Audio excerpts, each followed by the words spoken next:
Then after that, of course,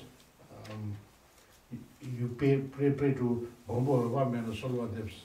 So I'm Phöwa Dawa Chingilo, sorry.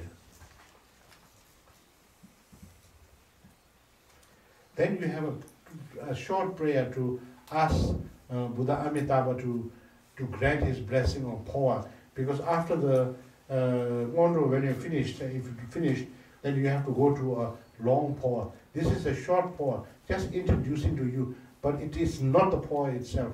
It's just the line of a connection to the Phöwa. So next, after this, when you finish the short Ngöndro also, you have to get a Phöwa teaching. In the long Ngöndro, there is a Phöwa already, but which applies for both anyways, the same thing. So then you say, Gombo Phöwa and Merit. You say that about 3 times. Gombo Phöwa and Merit. Then during that after reciting the Gombo Phöwa and Merit, you can recite some mantra of long life is also good. That's the mantra of Buddha of long life. So recite some few, like a mala of after saying that prayer to Gombo Phöwa and Merit. Then after that, of course, as I said, then the dedication. Then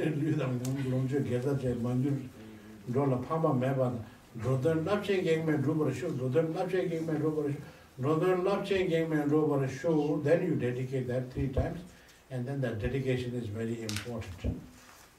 In the Ngöndro sadhana, when you do 3 things that are very important is motivation, the correct concentration of the practice, and then third, the dedication. Those are called the 3 nails that you have to nail every time in your practice. First, nail the motivation, then nail the concentration, and then nail the dedication. These 3 nails must go together in every practice.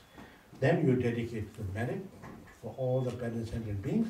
Then after that, you can say any other prayers you want to say. You can say the prayers. That is good. That's good. Yeah. So then this is then a short explanation on the short Tersar Ngöndro.